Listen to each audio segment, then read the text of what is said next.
Welcome to Asset Finance Connect's series of podcasts on the European asset finance industry.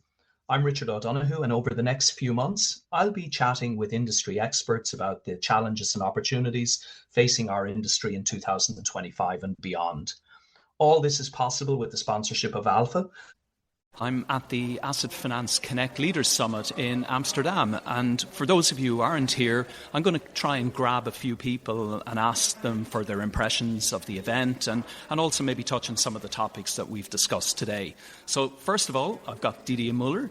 Didier worked at Dell Financial Services in the Benelux for a number of years, and Didier, you sat in on the panel around vendor finance and the captives. Any thoughts on that, things that resonated with you, anything you didn't agree with?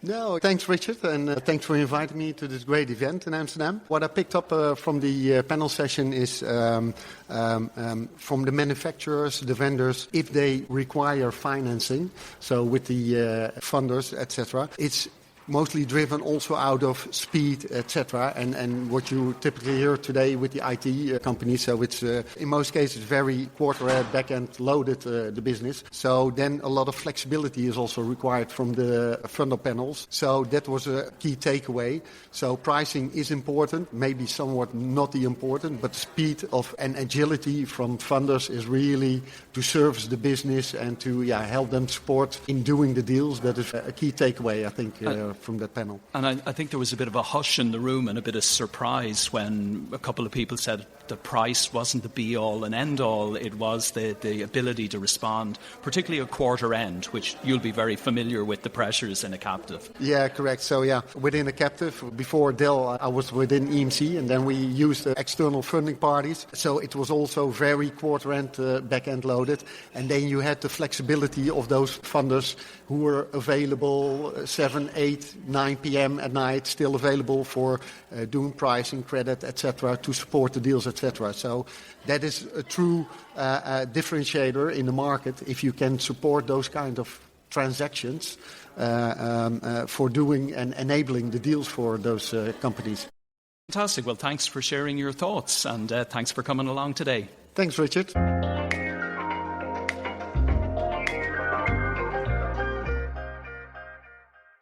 So now I've just grabbed Chantal Vonken from Cisco Capital. So Chantal, we had Didier Muller talking about the captives discussion this morning. You were on that panel, and one of the things you talked about was the importance of people when you're working with partners, with funding partners. Maybe just for our listeners, touch on that again. It was a point I think resonated with a lot of the members of the audience here.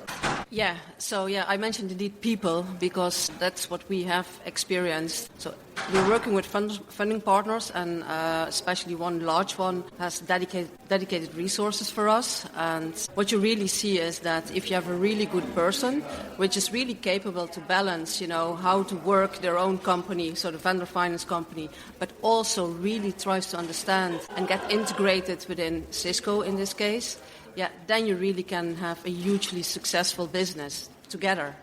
I think one of the risks, what we have experienced in the past, is that if those people then move on, and nobody has really thought about succession or it's difficult to find new people in the market, effectively that whole business can break down. Yeah. So I think, the people are so crucial. Also, as said, like the way how they work within their own company, with their credit and legal, etc. Really, trying to pave the way for us and Cisco's business, but then also how well they integrate within the Cisco team and also with the partners. I think, that's really key. But on the other side, that's also a huge vulnerability. Those are hard people to get because they need, the skills of managing their own organization, which is challenging. But they also then need to have a Cisco culture, for example, if they're working with you. Yeah. So effectively, what you really see in the tech companies and also within Cisco is that it's really fast business, and you really can't sit back. Effectively, you continuously have to be in everybody's face, show that you are there and that you can help them and, create that value add that you want to do. And if you think that you can just, sit behind the desk, then the business is going to come. That's just not going to happen. Yeah. And I think that's cultural difference a little bit between I think, vendor financing companies, and also then the people that we try to hire for Cisco Capital, for example. Yeah, and the other thing that really I think people listened to this morning, and it was a very interesting point, and all of the panellists mentioned it, was executive buy-in. Yeah. And normally, you and I have both been in captives for a lot of our careers. We think about executive buy-in within our own company, within a Cisco or within a Dell. But you talked about executive buy-in within the partners, within your funding partners being important. Maybe just talk a little bit about that. So what we have done is that, in general, we don't select one partner per country, so we really want to have partners who can cover more business, so more globally, preferably. And then you get a program manager, which is really good because they then try to manage, effectively those dedicated resources and the numbers, etc. But what we have experienced is that also in the past, every country had their own authority and they could effectively decide what those people were working on. So you really need to have high-level buy-in and commitment towards the OEM, or in this case Cisco, from those funding partners, because otherwise, everybody is just doing they think is best. For their country. For their country, and of course, it also comes down to compensation, of course, because that also needs to be aligned, because if that's not aligned, then you also you're not going to run a successful business. Fantastic. Well, that's great food for thought for those who weren't in Amsterdam today. And Chantal, thanks for coming along, and thanks for dropping by to have a chat about it. Yeah, I really appreciate it. Thank you.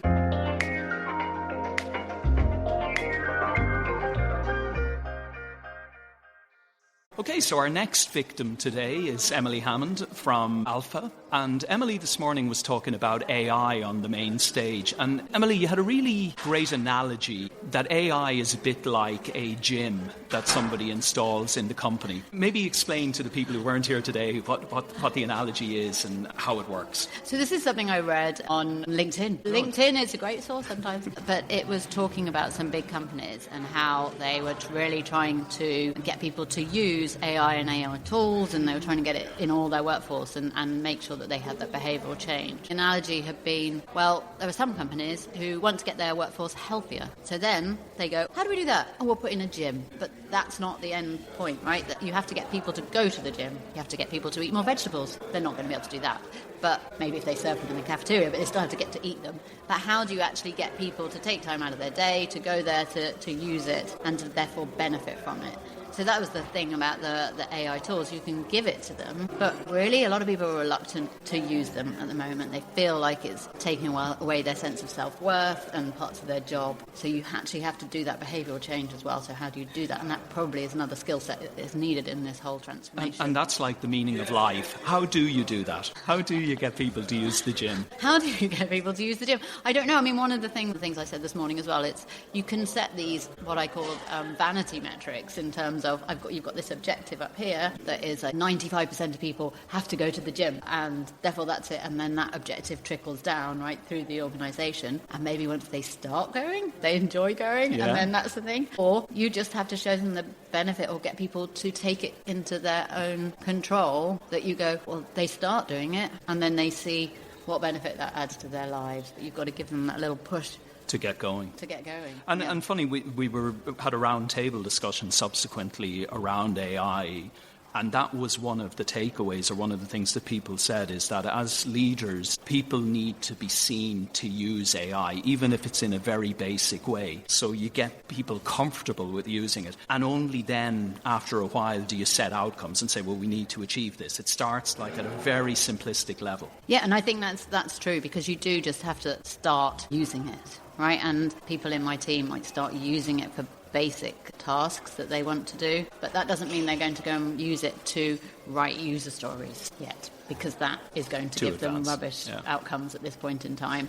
But they start doing it for other things, and then they can spend more time writing the user stories, because that's going to need their brains. So it's that how do you do that? But it's the actually show them the benefit, and maybe from their peers is actually quite a good thing. And that's what we found, that someone in my team has been like, I've got this webinar transcript, put it in, here's the outcome, share that with everybody. Yeah. And everyone's like, oh, that's pretty cool. Yeah, particularly if you say, what a great job, then they feel they have to go and do the same. So I always like asking AI people this question. So I'm going to put you on the spot. What's the best use in your personal life for AI? Can I point out I'm a real person, not an AI person? Yes, I can assure everybody that is correct. What is the best use for AI? personal life. I think it's actually things like you're going to a new city and you kind of know where you want to go, right? So you'll be like, I want to go to this kind of bar that serves this kind of food, maybe has this kind of vibe. And then you can put that into your AI and it will give you the answer. And then you can use that. It's a pity you didn't tell me about this yesterday and I could have done it for Amsterdam last night. But Emily, great having you. Thanks for dropping by. No, that's great. Thank you.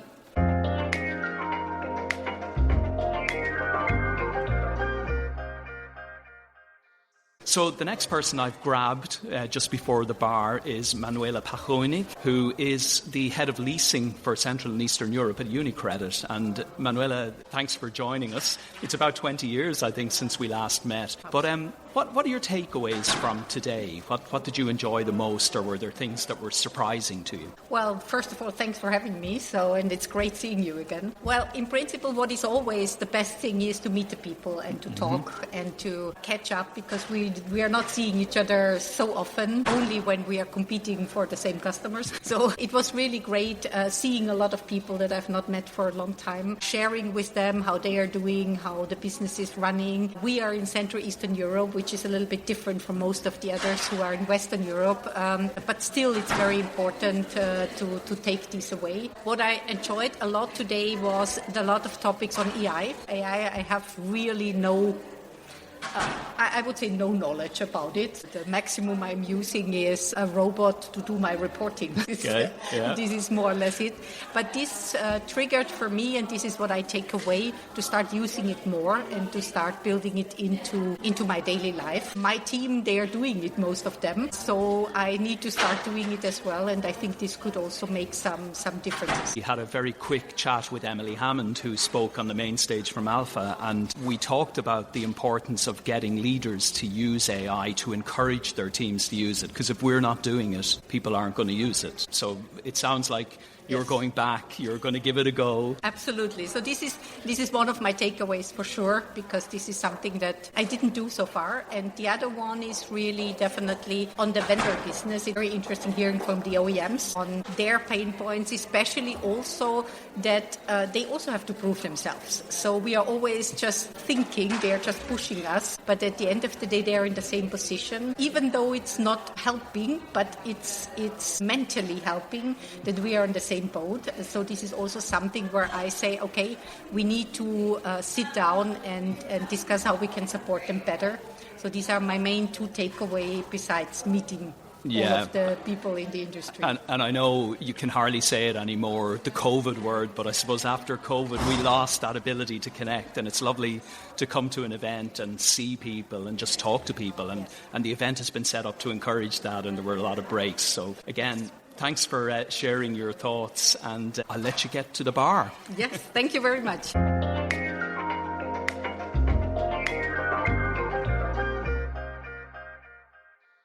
Okay, so I've managed to grab another person who was on their way to the bar this evening, and just going to delay them for 2 or 3 minutes, and that's Carmen Ene, who is the CEO of BNP Paribas Three-Step IT. So Carmen, thanks for dropping by for a couple of moments.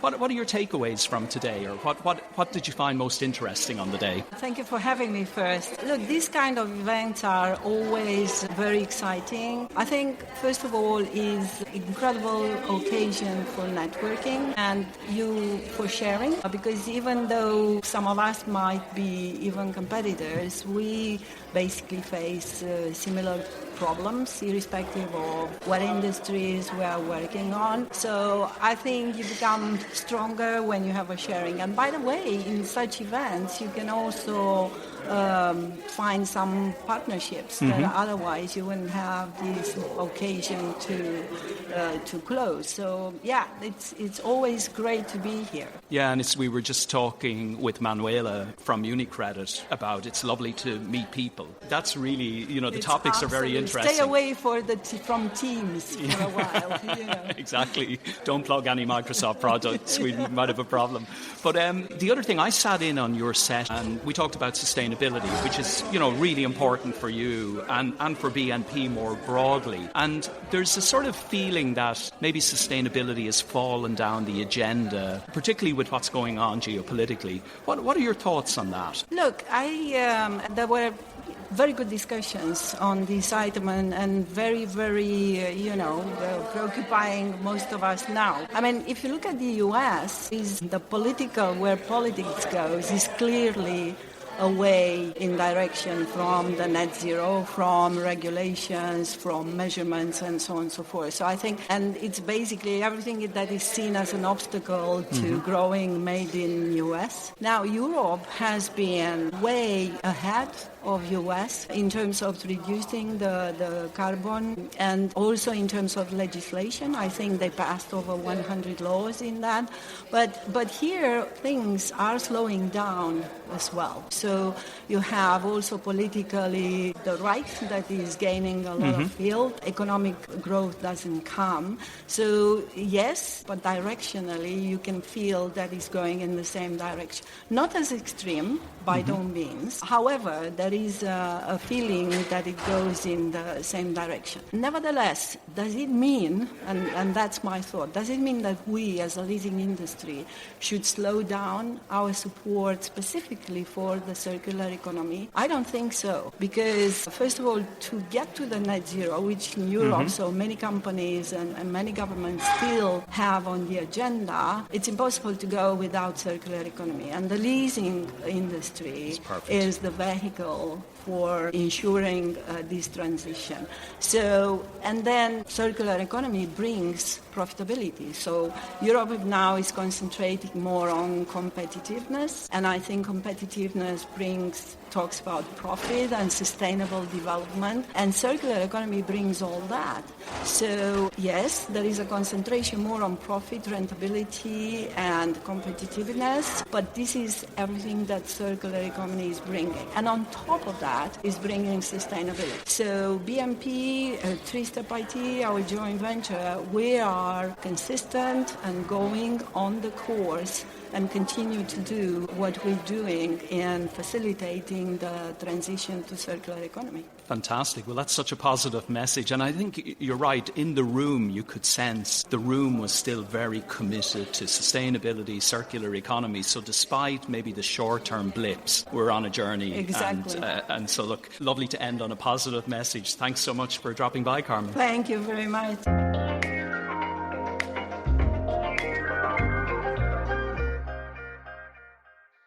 Okay, so we found another person on their way to the bar, Bengai Kumbola from Innovent in South Africa. You've travelled a long way for this event, Bengai. Thank you. Yes, Richard. I've been inspired to come here to really meet the greatest of the greatest in the leasing industry. And have you met them? I've met lots of them, including yourself, Richard. Thank you so much. You're welcome on a podcast anytime in that case. I did notice as you were going by, you were exchanging business cards. So it's obviously been a big event for you to come to. It takes a lot of effort to fly from Johannesburg, but it seems like building the connections has been very valuable for you. It's extremely valuable. As you know, our story is really about exposing our brand as Innovent coming out of Africa and Middle East, just to share our experiences and to be helpful with a lot of pan-European players at the moment who are looking for solutions in that region. And I think meeting and mingling with the leaders in Europe in the leasing industry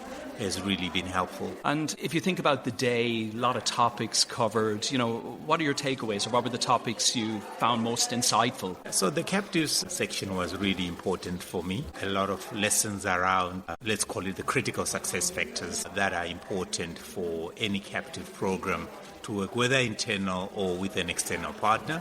As you know, we run a couple of captive finance houses for example, Lenovo Financial Services and HP Financial Services in the Middle East and Africa. And some of the challenges that were being discussed and how to overcome some of them are really common in these type of things, and I found that quite insightful. Great. So can we expect to see you at the next event next year? If I'm invited, I definitely will book my ticket. I think we will definitely invite you back. Bengai, thanks so much for popping by, and go get that beer. Thank you very much, Richard.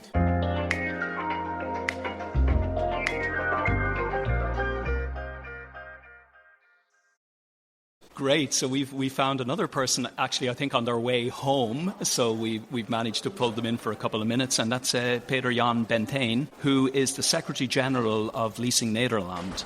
And Peter Jan, you spoke this morning about the Dutch leasing market and the fact that, what's happening in the market here is kind of similar to what's happening right across Europe. So maybe for the people who weren't here today, maybe you could sort of share 2 or 3 sort of high-level facts or things that are happening in the market here. Sure. Thank you. Thank you for the opportunity. And the Dutch leasing industry is in very good shape.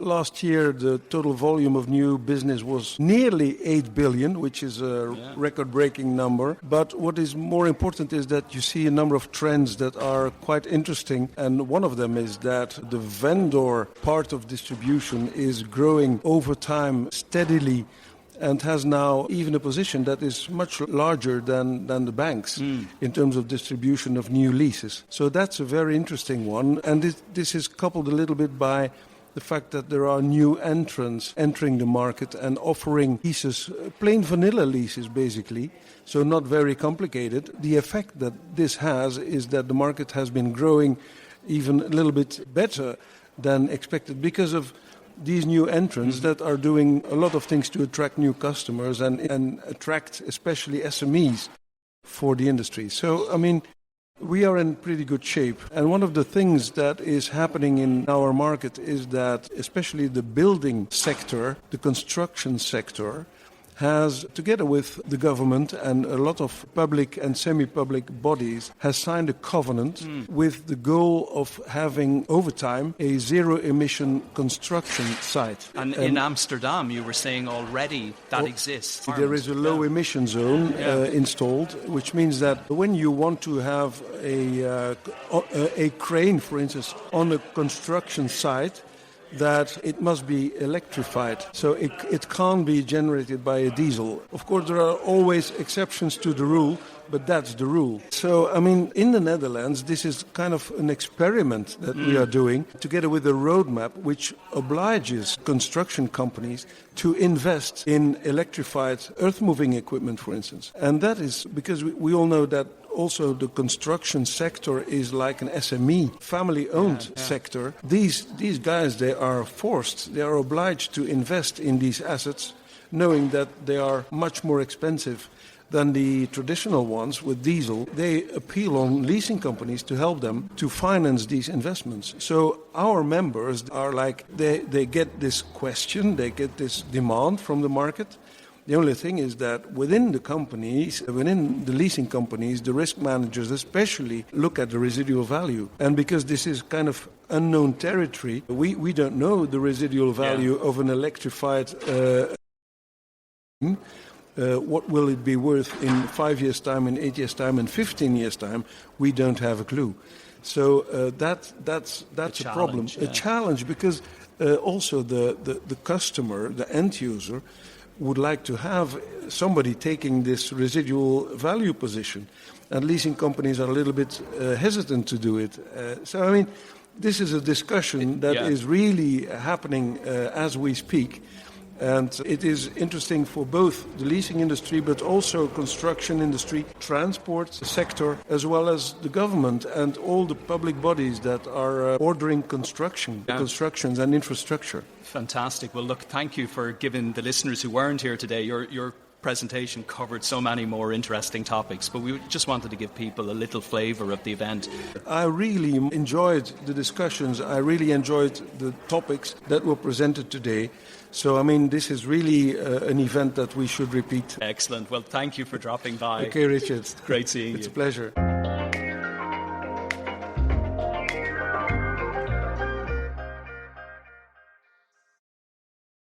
Okay, so the next person we've grabbed and has a meeting in 10 minutes, so therefore we have to be really quick with this, is Jan Damret from Econocom. Jan, I know you were at the first event last year, the first European event in Brussels. How does this event compare this year? Even better. I enjoyed last year. It was my introduction. The venue is great, so that adds an extra level of experience to it. And some of the sessions we did were really, really good as well.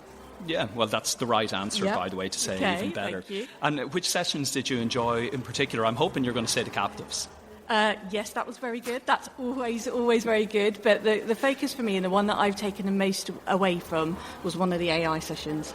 It's a big buzzword at the moment. We're all talking about it, every networking event I go to, but we drill down into the detail. What does it really mean for asset finance? How do we start implementing it in our business? So we started with the basics, as you highlighted, and we went all the way up to how we make it real in our organisation. So key takeaway, and I can't get away from the connections part, is always really good. I've met people I haven't met before, and we'll be meeting up in London again with them. Oh, fantastic. And just go back to the AI and the piece around how do we make it real going. What are you going to do differently, or what are you going to try to do when you go back home? I'm going to get leadership team together and put together some steps, put a plan in place. That's what we haven't quite got at the moment. What are the outcomes that we want? What are the key priorities? That's what we drill down on. How do we actually make it happen, from taking it to being the buzzword that we talk about to implementing it? So a session with our team and what are our key priorities, and then start building those blocks and putting those in place.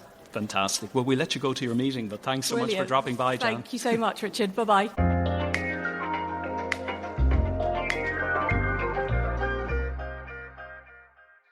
So I think probably the second last guest of the day, given that everybody is now heading to the bar and we've slowed you down from going there. So Marika van Zouwen from BNP Paribas. Just interested in your takeaway from the day. Is this your first time at one of the Asset Finance Connect events? It is, actually. I was invited, of course, for my role at BNP Paribas, but I'm also a board member of the Dutch Leasing Association, so I was here to support Peter Jan. Peter Jan, yeah. We had Peter Jan a few moments ago telling us about his presentation. Yes, exactly. So that's why I decided indeed to come here and join you today. For me, it was very nice to see that although it feels like a local event to me, of course, this is an internationally focused conference for a change. That's nice, because I focus on the local markets, Netherlands and Belgium, and this is for me a not so regular event. Yeah, I think everybody has sort of said they enjoyed meeting new people. Like there's some people who know each other, but lots of people who hadn't met, and it's a great opportunity and lots of time for networking and breaks. Exactly. And I think you can feel that is the reason why people come to stay these for the whole day. And in terms of the content, was there anything you particularly enjoyed or something you found surprising on the day? I really liked the 4 or 5 people on stage representing the captive financing. Oh, that's the right answer. I will pay for that answer. Because, of course, they make it all very concrete. You know, the discussion about to choose or not to choose for captive versus external solutions, the hybrid model. It was an interesting insight to me that it needs to be a blend of power in the external world and flexibility and speed that they can secure internally. So that was, to me, an interesting discussion. Yeah, and a number of people have mentioned that session, and they've all mentioned speed, and nobody has mentioned price, which was, I think, kind of an interesting thing for the funders in the audience, that speed and flexibility is critical. Experience, yes. So it's important because, as you can imagine, we always think that price is the number one selection criterion. But then, in the end, of course, it's all about the total experience, and that was very well represented here, yes. That's great. Well, thank you for dropping by, and we'll let you go and enjoy the rest of the... You're welcome, and enjoy the evening here in Amsterdam.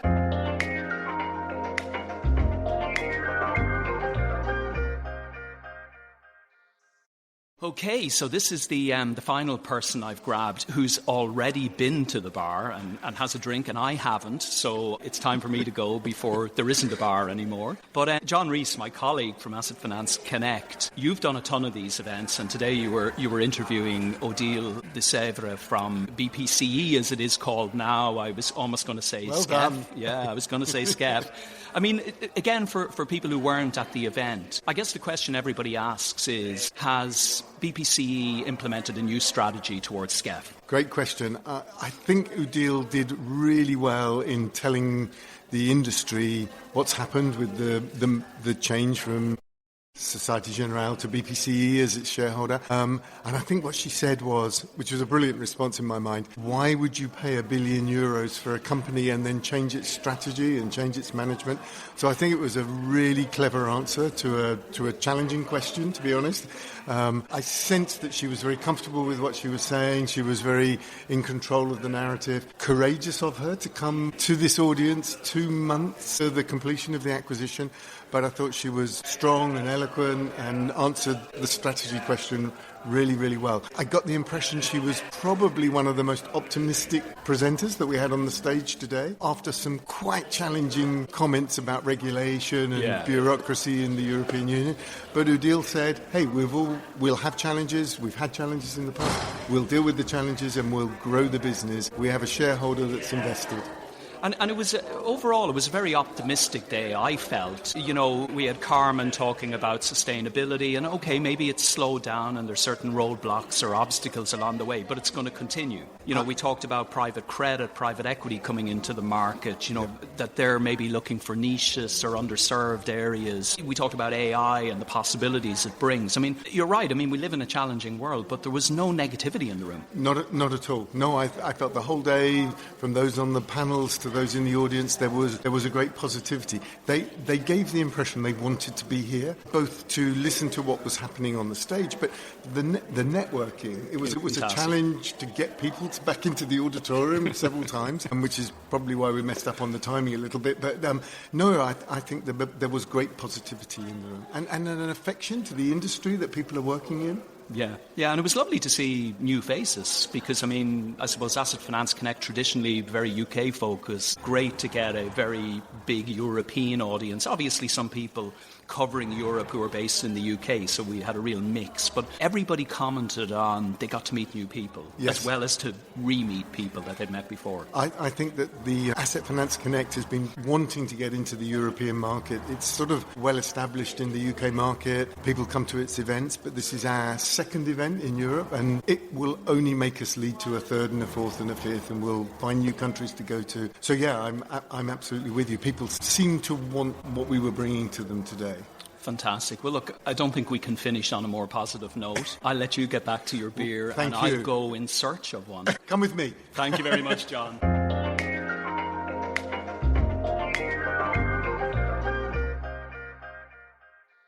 So hopefully that gave you a flavour of today's event. If you weren't here, I'm sure, as John Rees said, we'll be doing this again next year. Fantastic conversations, high degree of positivity, incredible engagement from the audience. And my big takeaway for the day was it's just wonderful to get out and meet people face to face and build new connections and reconnect with people you already know. So hope this summary has proved useful. And some of the people that we spoke briefly to today, we'll probably bring back for longer podcasts and go a little bit more into detail with some of the topics they discussed during their sessions today. Thanks for listening to this podcast from Asset Finance Connect, sponsored by Alpha.